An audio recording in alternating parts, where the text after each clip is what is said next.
Bonjour à tous et bienvenue sur Crypto Signal. Aujourd'hui, ce qu'on va faire, c'est qu'on va faire un petit peu la routine habituelle, c'est-à-dire analyse technique fondamentale et de sentiments sur Bitcoin, Ethereum et le total altcoin. On va également aller s'intéresser un petit peu à la clôture mensuelle et annuelle, mais je vous le dis, ça va être assez rapide. On le fera peut-être plutôt autour de après-demain, donc 2 janvier, pour vraiment faire cette partie un petit peu plus long terme. Allez, intro.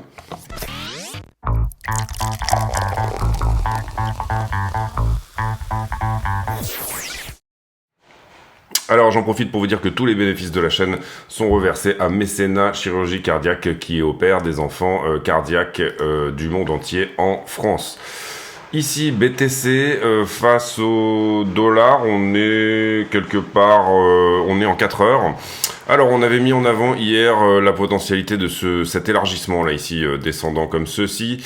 Pour le moment, ça semble se mettre en place comme ça, c'est-à-dire qu'on rejette ici sur la trend de distribution. On va voir si c'est le cas. Ça peut éventuellement revenir tester le point de contrôle que vous voyez ici en blanc, c'est-à-dire faire un fake out, faire une fausse cassure en dehors de ce biseau, ou même tout simplement, bien évidemment, casser vers le haut. Mais pour le moment, moi, je reste toujours baissier dans cette structure-là, c'est-à-dire qu'on continuerait dans ce biseau, tout simplement, pour aller retester finalement le bas de range.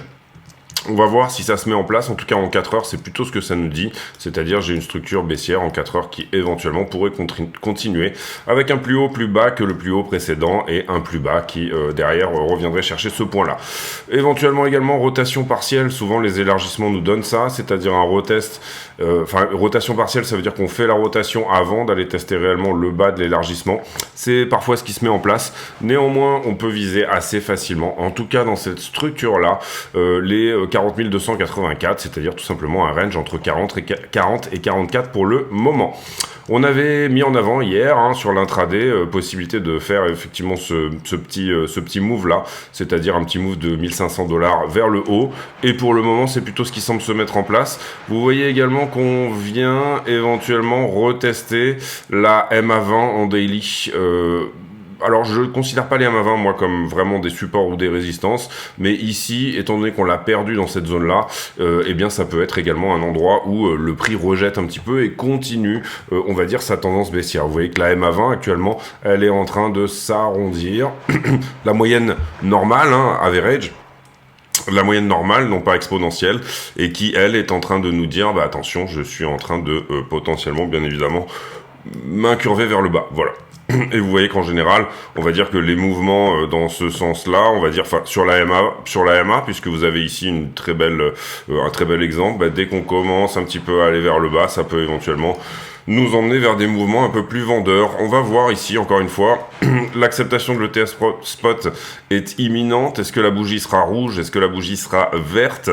Ce sont des questions également qu'on va se poser dans cette vidéo. Voilà pour l'analyse en 4 heures. On reviendra sur les plus petites time frames en fin de vidéo. Rapidement, on va regarder juste le weekly rapidement. On est sur une zone où ça temporise beaucoup en weekly, c'est-à-dire qu'on a du mal à passer finalement 43,7 pour une clôture. Donc bien évidemment, si aujourd'hui on prend 1300, 1400 $ et qu'on arrive à clôturer déjà au-delà de ces niveaux-là, je dirais 44 200, 44 500, ça serait déjà quand même un signal qu'on a regagné effectivement la MA20 sur le weekly. Donc voilà comment je vois les choses. Élargissement, pour l'instant c'est propre, la structure est propre, on rejette tout pile, vous le voyez sur la borne haute qu'on avait mise en avant sur l'élargissement. On a refusé de réintégrer le POC il est là, il est blanc, par 2 fois, 3 fois, ici et là, en fait on le perd à peu près à ce niveau-là, au moment où on dévisse assez fort, on revient le tester, on le repère assez fortement, on revient le tester une nouvelle fois, on refait une nouvelle chute, possibilité de revenir encore une fois, ressortir un peu du short ici dans cette zone-là. Donc vraiment possibilité également de sortir de cet élargissement et d'éventuellement aller visiter 43,6 sans que ça remette réellement en cause, on va dire, la baisse de ce mouvement. Vous comprenez ici que le plus haut, le dernier plus haut, il est globalement par ici. Donc changer la structure voudrait dire tout simplement revenir en haut de range, d'accord ? En ce qui concerne Ether contre Bitcoin, hein, on suit toujours un petit peu la même logique. Eh bien, donc on avait eu ce rebond pour revenir sur ce niveau 1 heure là. Pour le moment, ça rejette et on n'a toujours pas de structure haussière, hein, puisque là on avait fait un nouveau plus bas. Donc même analyse qu'hier, pas vraiment de nouveauté. Si on casse éventuellement, vous le voyez, la traîne de distribution qui est là, qui est relativement propre en 4 heures, et bien à ce moment-là, on peut se dire qu'il y aura un rebond de Ether contre Bitcoin. On va la mettre à peu près comme ça. On va un tout petit peu plus la pencher comme ça. Venir la chercher, je pense, par ici. Voilà, quelque chose comme ça, c'est plutôt propre. Où vous voyez que, bah voilà, là, on est peut-être, c'est pareil, hein, sur Ether contre Bitcoin. Soit c'est la 4 heures qui parle, c'est-à-dire qu'on est sur un retournement ici du mouvement et on passe haussier pour retourner finalement quoi, bah, la daily, ici, vous le voyez. Soit on reste en tendance baissière, c'est-à-dire qu'on est juste sur, entre guillemets, une A, une B, une C de retracement pour ensuite revenir enfoncer le plus bas précédent. Ensuite, donc clôturer une heure, vous le comprendrez ici, au-delà de ce niveau-là, hein, qui a parlé pour le moment, au-delà du niveau 1 heure qui est là, et bien à ce moment-là pourra éventuellement être un signal haussier assez fort pour Ethereum. Ethereum, qui reste lui plus ou moins dans son range également, il est plutôt mid-range, vous le voyez, que bas de range, alors que Bitcoin serait plutôt par ici, hein, d'une certaine manière. Si jamais Ether était autour des 2002, quelque part par là, ça serait déjà un peu différent. Ether est lui toujours au-dessus de sa MA20 et sa MA20 ne s'est pas incurvée vers le bas pour le moment. Donc une grosse correction sur Bitcoin va probablement incurver la MA20, mais si jamais on n'a pas cette grosse correction et que Bitcoin latéralise ou reste sur zone, reste dans sa zone des 40-44, encore une fois, sans perdre 40, à ce moment-là, on peut estimer que Ether pourra tenir sa trend haussière qui est celle-ci, hein, et qui, elle, pour le coup, est plutôt propre également et a pour le moment toujours été plus ou moins respecté dans son momentum, dans sa pente de hausse. Les plus hauts ici gardent un petit peu cette même pente en daily que depuis un certain temps dorénavant sur Ether. Donc Ether est un petit peu plus bullish que Bitcoin. Le total 3 contre Bitcoin, eh bien toujours pareil, on reste haussier là-dessus également. Vous le voyez ici, cette petite correction en flat qui est superbe. Derrière, on repousse, hein, on refait un plus haut. Ici, on entame peut-être une correction, mais rien de sûr par rapport à ça. On est toujours autour de la MA20, donc celui qui galère un petit peu plus en ce moment que le reste, ça va être Bitcoin, mais on a un joli momentum pour les alts. Bitcoin nous donne ceci, hein, en gros, et derrière, on a des alts qui surperforment très légèrement. C'est assez timide au sens où on attend une grosse news sur Bitcoin, mais ça reste quand même plutôt bull sur les alts ici également. Rotation de capital, donc du coup plutôt vers les alts que vers Bitcoin, avec une baisse de la dominance, vous le voyez ici sur BTC, mais ça on en a déjà parlé hier également, et les stablecoins, on en a déjà parlé hier également aussi. En ce qui concerne les news, on va faire les news, mais juste avant une petite page de pub. Allez, on y va pour la page de pub. Quels sont les moyens d'aider la chaîne? Eh bien, tout simplement, il y a déjà le bouton rejoindre ici sous les vidéos qui, moyennant une cotisation de 10 € par mois, vous permettra d'accéder à des vidéos privées. Ces vidéos, je les poste tous les jours. Vous voyez, on est déjà ici à la vidéo numéro 57. Et dedans, on a des analyses approfondies sur le BTC, du risk management, du trade management, des analyses d'altcoin également. Voilà, petite vidéo tous les jours d'une vingtaine de minutes que je produis en plus spécifiquement pour les affiliés YouTube. Il y a aussi un moyen par le Discord d'accéder à ces vidéos. D'abord, vous venez sur le Discord, vous vous présentez ici. Il faut donc écouter ce que vous dit le bot ici de manière à accéder au serveur et ensuite rendez-vous sur l'onglet ici vidéo privée et vous pouvez lire ici toutes les choses qui vous permettront d'accéder effectivement à ces vidéos. Deuxième chose également, vous avez bien sûr le stand de merchandising que vous allez pouvoir retrouver sur la chaîne et qui du coup vous permet d'acheter des t-shirts Crypto Signal. Vous voyez, il y a quelques t-shirts marrants également et voilà, ça aide beaucoup également. Et puis dans la description de la vidéo, vous avez tous les autres liens ici qui vous permettront également d'aider la chaîne, à savoir achat de Cold Wallet Ledger, abonnement à iBlock que moi j'utilise beaucoup, tous les autres liens sur les autres plateformes également que nous proposons, mais aussi des indicateurs type Luxalgo, etc. Quelques bouquins sur Amazon. Bref, n'hésitez pas à aller regarder tout ça. En plus de la vidéo publique, il y a donc pas mal de choses et notamment, je pense, le Discord qui fonctionne très bien avec, vous le voyez ici, eh bien toute une communauté qui va poster ses analyses et donc ça c'est quand même extrêmement intéressant. Je vous laisse là-dessus, merci de votre écoute, à très bientôt. Alors, en ce qui concerne les news, on a Vitalik qui nous a partagé une nouvelle roadmap. Pas énormément de changements, sincèrement, par rapport à celle de 2023. La roadmap 2024 est à peu près plus ou moins la même. Il y a plus ou moins des nouveaux sujets qui sortent, notamment tout ce qui est liquid stacking et pooling. Ils vont probablement augmenter la limite qui était à 32 Ethers, pardon. Ils vont probablement augmenter cette limite à plus pour avoir tout simplement plus de décentralisation. Ça paraît un petit peu comme ça contre-intuitif, mais l'idée finalement c'est qu'il y ait aussi moins de Ether en stacking. On pensait ici que le marché ferait son boulot, c'est-à-dire que la diminution au bout d'un certain quota, on va dire, d'Ethereum, de stacking d'Ethereum, la diminution du rendement ferait que les gens en sortiraient, et en fait on a une énorme demande pour le stacking Ethereum, ce qui enlève un petit peu au côté liquide également de la chaîne, et donc c'était pas le but au départ, donc c'est pour ça qu'il y a ces changements là. Ici on a éventuellement des rumeurs qui nous disent, du côté de Reuters, donc c'est un peu plus que des rumeurs, qui nous disent que la SEC pourrait donner un feu vert d'ici mardi ou mercredi, donc après-demain ou le jour d'après, pour un lancement le 10, c'est-à-dire que on aurait le feu vert, donc ça serait accepté, on va dire, le TF spot, et puis derrière on aurait un lancement pour la semaine suivante. Tout à fait possible. Derrière, on va passer ici sur Israël. On envoie sur Journal du Coin où on va passer également. Ici, on en a déjà parlé, c'est la nouvelle roadmap de Vitalik sur Ether. Ici, on a déjà beaucoup parlé des ETF également, donc j'essaye d'aller un petit peu vite ici. Deuxième procès qui serait visiblement refusé pour SBF. En tout cas, en ce qui concerne tout ce qui est fraude électorale, etc., enfin soutien, on va dire plutôt aux listes de Biden, etc. Il y a eu un voile total qui a été mis là-dessus. Mark Cuban qui dit que la SEC ne protège personne et que la régulation crypto actuelle est complètement adéquate. Ici, les États-Unis qui font une attaque sur les Houthis suite à l'attaque dans la mer Rouge du bateau de Maersk, donc gros porte-container qui a été attaqué. Et en Russie, en Ukraine, la Russie qui met l'accent dorénavant sur Kharkiv et donc avec des missiles et des drones. Gros gain au niveau territorial de la part de la Russie par rapport à ce qu'avait repris l'Ukraine cet été. On va voir ici encore une fois comment se termine cette histoire. La semaine prochaine, on l'a déjà dit, mais il y aura tout ce qui est rapport ADP, etc. Donc pas mal de news au niveau de l'emploi. On va désormais passer à la liquidité. J'en profite pour vous dire de mettre un like sur la vidéo si c'est pas déjà fait. Prenez ces quelques secondes pour dire si jamais en tout cas le contenu vous a plu. Ne le faites pas si ça vous plaît pas.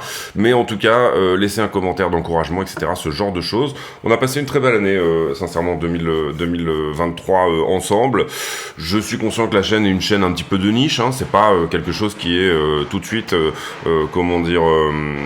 qui est tout de suite accessible à tout le monde, mais je trouve que j'ai vraiment un auditoire de super qualité et je vous en remercie. N'hésitez pas à rejoindre également sur le Discord sur l'année 2024, des nouvelles choses qui vont arriver sur le Discord, notamment je pense plus de calls intraday, voilà, plus de choses en intraday, encore plus de choses qui vont être mises en avant. Aujourd'hui je partage pas tous mes trades, je partage que les trades que je considère avoir une qualité supérieure. Je pense que sur l'année prochaine on fera plus de calls intraday, mais en leur donnant finalement une note de certitude, et je dirais ceux que je prends, ceux que je prends pas, ceux qui pourraient être pris mais qu'éventuellement je ne prends pas pour certaines raisons. De toute façon sur le Discord, tout le monde fait bien sûr son analyse, sa vie, etc.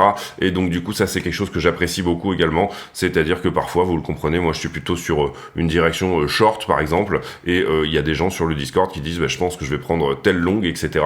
Et ça me fait extrêmement plaisir qu'il y ait vraiment des traders de qualité sur le Discord, puisque on ne fait pas du copy trading stupide et en essayant de se suivre les uns les autres ou quoi que ce soit, et ça me fait énormément plaisir également. 75 millions de liquidés hier, 25 millions sur Bitcoin, Ethereum, à peu près la même chose en long qu'en short, légèrement plus de short liquidé, l'action de prix a été plutôt haussière. Si jamais on regarde le carnet d'ordre sur Binance, on a un petit peu mangé des ordres ici à l'achat, ça c'était hier. Ensuite on se reprend, on vient manger quelques ordres à la vente, mais vous voyez qu'il n'y avait rien ici pour empêcher le prix de revenir en termes d'ordre à la vente, bien sûr. excusez-moi, empêcher le repris de revenir dans cette zone. Là, on commence à attaquer des zones éventuellement où dans l'order flow, dans le carnet d'ordre, il y a pas mal de monde. Ce que je peux noter aussi, c'est beaucoup d'ordres de vente qui se sont remis sur cette zone-là. Et ça, c'était cette nuit, ce matin. Assez peu d'ordres d'achat. Donc finalement, on est peut-être plus ici sur du monde qui veut vendre sur une éventuelle bougie. Ici, vous le voyez, jusqu'au 46. On va voir ici, c'est encore une fois des études de sentiment. C'est ce que j'ai expliqué également dans la vidéo affiliée d'hier, c'est-à-dire vous avez des gens qui sont en train de... excusez-moi, je fais une parenthèse technique, on va dire... C'est toujours de la psychologie, hein. Le trading, encore une fois, vous devez voir le prix, vous devez vous dire quelle est la psychologie du marché, etc. Vous êtes toujours un petit peu en train de lui sentir le cucu et de vous dire qu'est-ce qu'il est en train de se passer là actuellement. Concrètement, vous avez des gens qui ont pris pour beaucoup des trades ici, hein, sur cette zone de justement la rumeur ETF. La rumeur ETF, elle est arrivée, je crois que c'était par ici. C'était par ici, la vraie rumeur, hein, je veux dire sous-entendu les dépôts, puisque la vraie rumeur, ça fait longtemps qu'elle est là. Moi, je parle des ETF spot, sincèrement, depuis, peut-être l'été 2022, voire avant, vous le comprenez. Maintenant, l'arrivée de BlackRock et la rumeur, etc., elle s'est faite au bottom. Hein, c'est là que BlackRock investit sur tout ce qui est les mineurs. BlackRock qui bail out notamment Core Scientific qui était en faillite, ce genre de choses. On voit vraiment ici une entrée assez forte de BlackRock dans la crypto sur le bottom. Ici, proposition des spots ETF de la part de ARK, c'était à peu près dans ces zones-là. Derrière, BlackRock qui propose le sien, je pense que c'était à peu près par ici. Et puis derrière, on a effectivement cette temporisation entre 25 et 30. Temporisation entre 25 et 30 qui a finalement mis en place un gros trade, buy de rumor. Est-ce qu'on va sell de news ici sur cette zone-là? Alors je pense qu'il y aura de toute façon une bougie verte au moment de l'acceptation, si tant est qu'on soit accepté, mais on est quand même bien parti pour ce scénario-là, donc bon, il faut toujours mettre un si, mais là en l'occurrence on est quand même à peu près sûr que les ETF spots seront acceptés. Donc il y aura une bougie verte bien évidemment. Est-ce qu'elle va durer 1 heure? Est-ce qu'elle va durer 3 jours? Est-ce qu'elle va durer 2 semaines? C'est assez difficile bien évidemment de se positionner là-dessus. Et deuxième question également, vous avez du monde ici qui close ses longues en ce moment, c'est normal, c'est un sell de news, on vous a donné la date en plus, donc du coup, si vous étiez rentré sur ce trade-là, eh bien c'était relativement logique, encore une fois, de prendre des profits, un peu comme l'a fait Cathie Wood sur le GBTC, où le discount est presque fermé. Quel est l'intérêt de rester sur du GBTC, d'autant plus... Moi, en plus, à mon avis, j'ai un peu moins de certitude sur le fait que la conversion de l'ETF Grayscale sera acceptée par rapport aux créations, d'ETF Spot, type VanEck, Bitwise, BlackRock, ARK21 et compagnie. Mais en gros, là, vous avez un petit sell de news qui se met en place et c'est normal. On prend profit ici sur des bitcoins à court terme qui avaient été investis il y a de ça 5 mois. Derrière, vous avez du monde qui commence à essayer de choper du long en intraday pour choper cette fameuse bougie verte au moment de l'acceptation. Donc ça, c'est pas de l'intraday, mais c'est un petit swing de semaine, vous le comprenez. Ici, en face, vous avez des traders de range qui sont venus dire, bon, ok, moi, j'essaye de choper juste le range. Et puis, en face également, vous avez des gens plutôt comme moi qui se disent, bon, je veux être dans le train si jamais on dump assez fort sur la news. Donc qui du coup se disent, bon, moi je vais ouvrir une position ici sur le haut de range, mais je vais la tenir un peu plus loin que le bas de range, d'accord? Donc vous avez une psychologie ici du marché qui dépend des UT, d'accord? Vous avez une UT qui était du trade à 5 mois, vous avez une UT qui était du trade à une semaine, vous avez une UT qui essaie de rentrer longue pour du trade à 1 semaine, vous avez une autre UT qui essaye de rentrer short pour du short qui probablement devrait durer 2 à 3 mois sur un potentiel sell de news, et derrière vous avez une UT qui essaye de se dire, non, en fait, moi je pense que ça peut monter à 48 ou 50 juste sur l'acceptation de la news, un petit peu comme au moment où on avait eu l'acceptation par Cointelegraph, la fausse news, vous le voyez là. Donc un plus 10% supplémentaire tout à fait possible, encore une fois. C'est pour ça qu'on jauge ces positions ici, on fait attention, on n'ouvre pas 100% de son capital sur un short, parce que si jamais ça fait ça, vous allez vous faire fumer. Et puis également, si on a des petites positions, on est capable éventuellement de les défendre plus haut, jusqu'à un point qui va rester acceptable, bien évidemment, en termes d'exposition. Ça, je parle pour le short, derrière je parle pour le long, tout est bon à prendre finalement. Personnellement, moi je vais peut-être jouer même un long de hedge, si jamais on retournait en bas de range ici, sans réellement couper totalement mon short, je prendrais un petit peu de profit ici sur le bas de range sur mon short, mais sans réellement le couper, j'aurais peut-être tendance ici à me dire, bah tiens, autour des 40 200, j'ai peut-être volonté à essayer de me dire que ce support-là peut nous donner le long qui fera à minima 10%. Vous comprenez que là, ne serait-ce que dans le range, on a effectivement une bougie déjà de 10% qui est possible, d'accord? Donc ça nous dirait quoi? Ça nous dirait, je retourne en bas de range là pour les jours prochains, mardi, mercredi, jeudi, on s'en fiche, c'est pas une question fondamentale. Finalement, on vient nettoyer un peu tout ça, d'accord? C'est-à-dire que ici, on aura peut-être un long qui nous donnera ses plus 10% et où là, du coup, le long sera senti en intraday, encore une fois, moi j'essaye de, je pense, jouer un petit peu les deux directions ici. Derrière, finalement, le edge de ce long et toute cette partie un petit peu profit pourrait nous donner la déviation au-dessus du range dans cette zone-là. Et puis derrière, en fait, finalement, soit on dévisse en dessous, soit on revient au niveau initial. Je le vois bien comme ça, en tout cas. Une bougie d'acceptation qui nous donne qu'une dizaine de pourcents, et derrière un petit sell de news quand même qui nous ramène soit à 38, soit à 32. Encore une fois, ça dépend des sensibilités de chacun, etc. et des scénarios que vous pouvez mettre en place. On revient sur les marchés en levier ici. Alors concrètement ici j'ai une structure qui monte, j'ai un funding qui descend, le niveau de short qu'on avait montré ici a été pris, mais vous comprenez qu'il y a une anomalie de funding, c'est-à-dire que ici le funding devrait monter puisqu'on liquide théoriquement du short, mais c'est pas le cas, j'ai du short qui se rajoute puisque j'ai un funding, un taux d'intérêt variable qui dépend de la valeur en position, en ce moment plus de longueur que de shorter, j'ai un funding positif, mais sur cette toute petite structure-là, eh bien plus de shorters qui sont rentrés, alors qu'ils auraient dû être liquidés, le funding aurait dû augmenter, finalement j'ai un funding qui effectivement descend, donc j'ai du short ici sur ce haut de structure. Ce qui irait plutôt dans le sens intraday, d'aller plutôt visiter le niveau que je vous ai montré tout à l'heure, 43,6, 43,8, ce niveau-là, où on a quand même pas mal de liquidité, hein, puisque vous le voyez ici, on a refusé pendant un certain temps. Pour le moment c'est dimanche, donc je vois pas trop ce mouvement-là se mettre en place là actuellement, je vois plutôt de la baisse pour la journée là, mais voilà, pourquoi pas lundi par exemple, lundi ça va pas coter, mais ouais lundi, mardi quoi, mardi éventuellement une petite surespoir que ça soit accepté éventuellement dans la journée, une petite hausse dans cette zone. Personnellement, en tout cas, je vais plutôt chercher du long, mais je vais le chercher plus bas, encore une fois, je vous l'ai dit, plutôt bas de range. Quelque part finalement dans ces mèches, vous avez 3 jolies mèches de défense ici. Vous avez aussi des jolies mèches de défense, hein, ne nous méprenons pas. Vous avez des jolies mèches de défense là-dedans, c'est-à-dire sur ce niveau-là. Ok, donc 41,8, aucun problème là-dessus. Personnellement, j'ai plutôt envie d'aller chercher quelque chose dans ces mèches-là. Je dirais ce niveau 1 heure là m'intéresse. 40 600 m'intéresse. Voilà, je demande à voir comment on y va, mais 40 600 m'intéresse. Ça colle pas mal avec la continuation du biseau finalement, comme ceci. D'accord? Donc là, un peu de la baisse ce week-end et peut-être potentiellement voilà, quelque chose à prendre dans cette zone-là. Vous voyez qu'on a pas mal de trends derrière qui sont également dans cette zone-là. Donc voilà, cette zone de 40 à 40 500 pour prendre du long petit UT m'intéresse potentiellement. Troisième chose, les bulles de liquidité, on a plus de shorter que de longueur, c'est normal, l'action de prix a été plutôt baissière. J'ai pas énormément de longs qui sont rentrés ici sur toute cette structure, j'en ai, mais c'est plutôt des petites positions. Vous voyez qu'on ne voit pas des grosses bulles ici, on a plutôt des institutions qui sont à l'écart du marché puisqu'on est dimanche. Également ici, même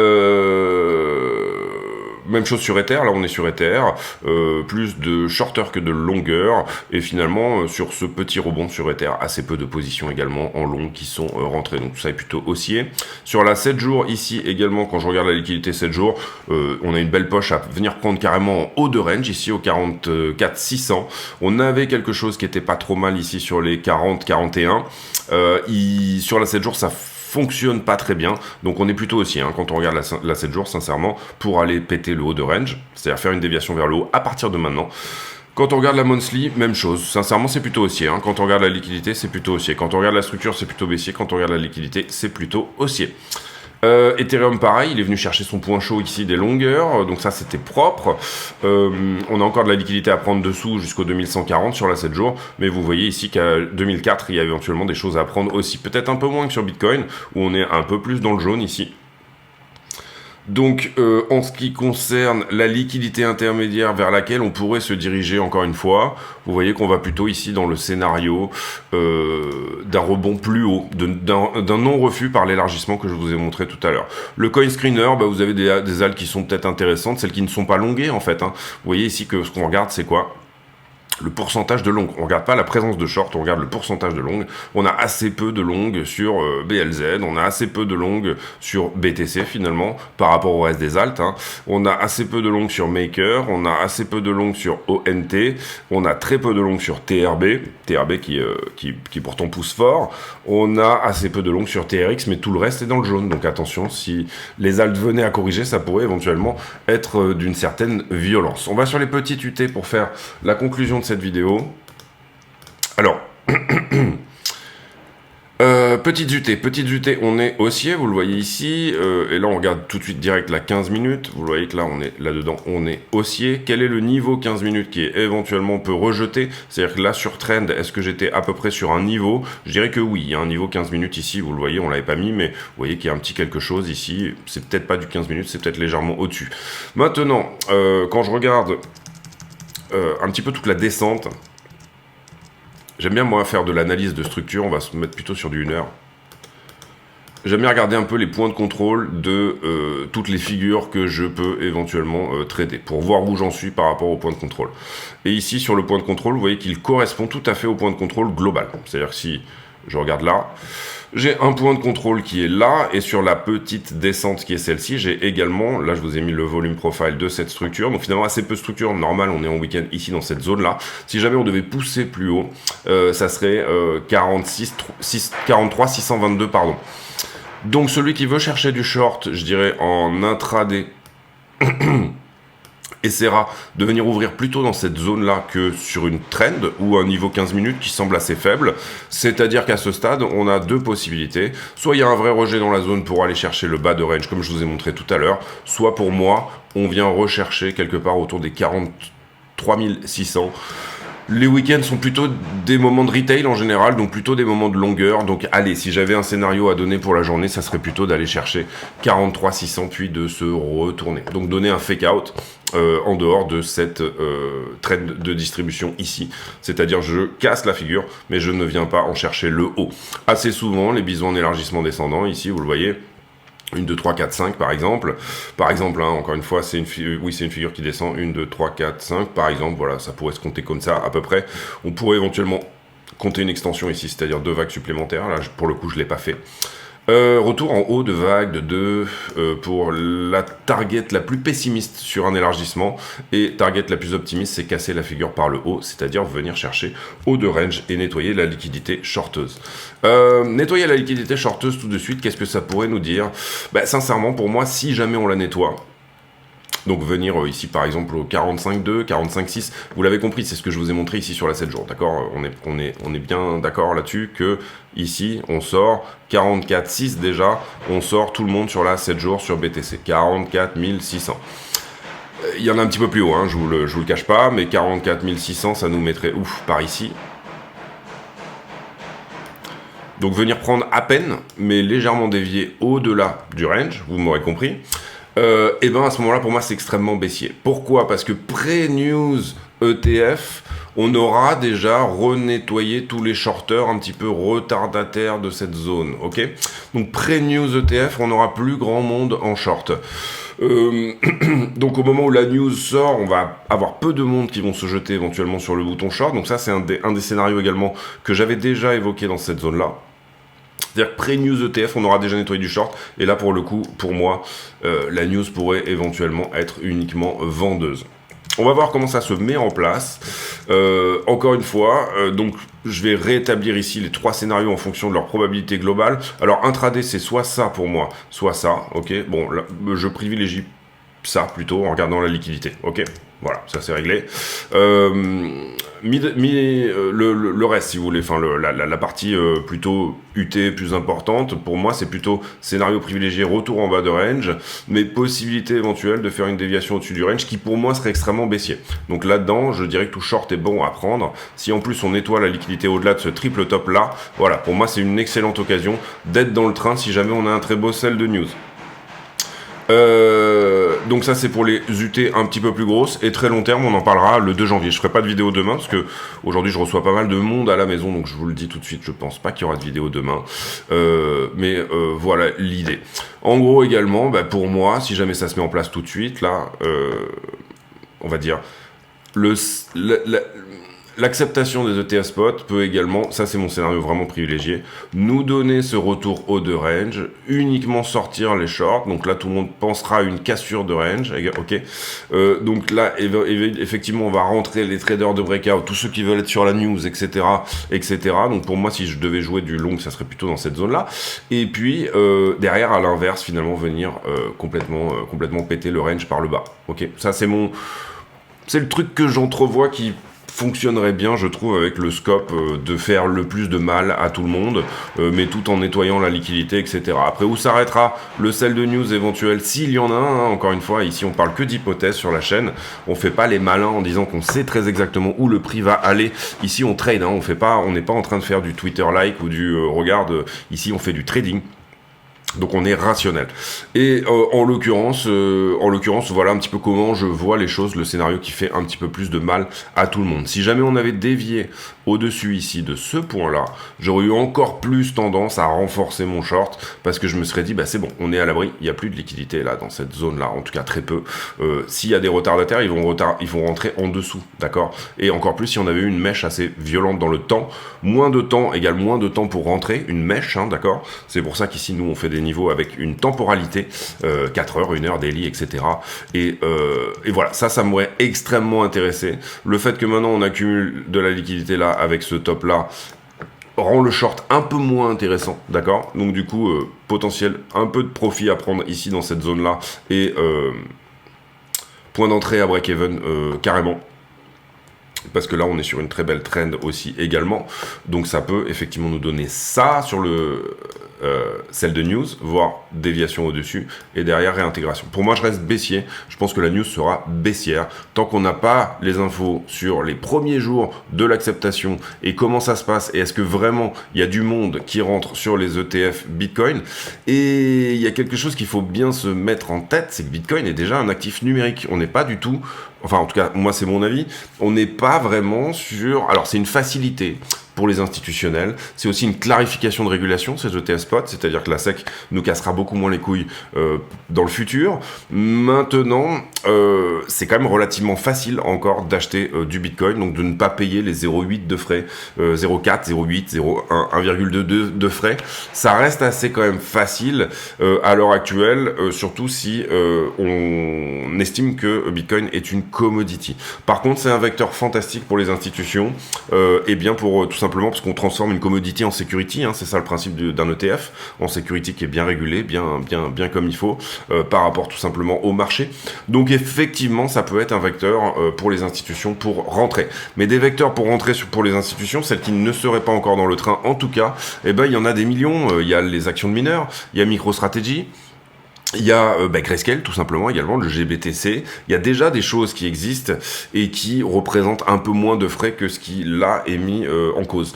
Le vrai moment où ça sera vraiment intéressant, c'est quand notre conseiller BNP vendra du BTC en lui disant « Le BTC, c'est fantastique, regardez la courbe, regardez ci, regardez ça, etc. Vous devriez vous mettre à l'abri en ayant une partie de votre portefeuille avec ça. » Montrera à Papy Boomer que oui, c'est facile d'acheter du Bitcoin, qu'il n'a pas besoin d'avoir ses 24 mots, ses clés, ses machins, son multisig, tout son bordel et tout son système avec le risque que ces exchanges soient hackés, etc. et toutes ces choses-là. Donc pour les derniers réticents, la late majority, ça va être fantastique. Maintenant, la late majority, elle n'est pas encore là. On est encore dans l'early adoption en ce moment. On est tout à fait early. Donc pour le moment, c'est un vecteur de plus, c'est fantastique, c'est super. Maintenant, la late majority n'est pas du tout encore là, hein, il faut bien le comprendre.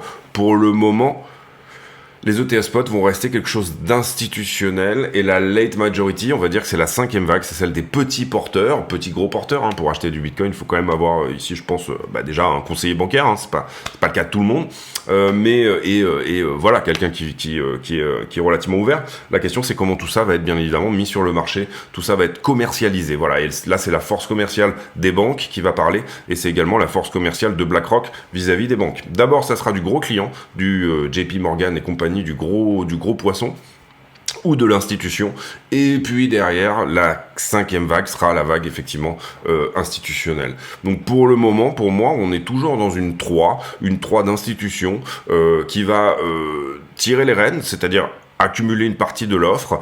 Et une 3 d'institution, c'est pas du up-only. Une 3 d'institution, ça reste plutôt quand même plutôt quelque chose sur lequel c'est plutôt du wake-off, quoi. Voilà, si vous devez analyser les choses, ce serait plutôt en termes de accumulation, distribution, réaccumulation, redistribution, etc. On fera peut-être d'ailleurs une vidéo wake-off, on en avait fait une il n'y a pas très longtemps, sur la structure globale. C'est-à-dire qu'on avait appréhendé les choses comme, finalement, le top dernier, les choses comme étant une structure de wake-off dans sa totalité. Et un retour à l'eau dans une structure de wake-off est possible, c'est-à-dire que un retour à l'eau, ça veut dire 27-30 000, et c'est tout à fait dans les tuyaux. C'est plutôt ce que j'aurais tendance à jouer moyen terme, sans que ça remette en cause finalement une forme de tendance haussière globale. Voilà mon avis, vous avez les amis un petit peu toutes les idées du moment. On a passé une super année 2023, je vous souhaite de passer un très bon réveillon également, et on se retrouve après-demain du coup pour une nouvelle vidéo, en espérant pourquoi pas que ça soit le jour des approbations des ETF spot. Encore une fois ici j'ai un biais plutôt baissier en ce moment, mais parce que le prix nous a donné des choses très jolies, et voilà, acceptez la hausse de votre portefeuille aussi, respectez ce que vous voyez, c'est-à-dire si vous avez fait des profits qui commencent à être un petit peu conséquents, respectez le prix, sous-entendu. Des petites prises de profit ici ou là, c'est pas méchant, ça va pas il faut pas être trop greedy ici, et ça va pas altérer les choses non plus dans le futur. Regardez finalement quelle proportion vous accordez à une hausse, une baisse ou ce que vous voulez. Déterminez un pourcentage en fonction de ça, dans lequel vous voulez éventuellement être soit en stablecoin, soit exposé à la crypto. Il est tout à fait possible, donc ne ratez pas ce train-là, qu'on n'ait que du up only et que je sois à côté de la plaque, c'est-à-dire que ici, on ne retrace jamais sur ce mouvement-là.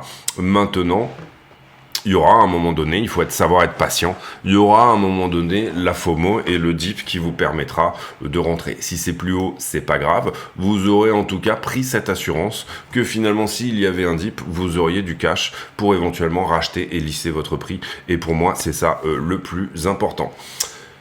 Voilà, et je vous souhaite à tous une très bonne journée. On se retrouve après-demain pour une nouvelle vidéo. D'ici là, portez-vous bien. J'ai pour habitude, en fin de vidéo, de poster une question à la con. Postez le menu de votre réveillon. Postez le menu de votre réveillon en commentaire, ça peut être rigolo, ça peut nous faire saliver, nous mettre l'eau à la bouche.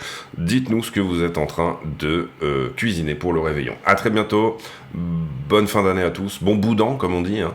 Et puis on se retrouve demain. Non, on se retrouve après-demain, pardon, c'est l'habitude. Allez, bonne journée à tous.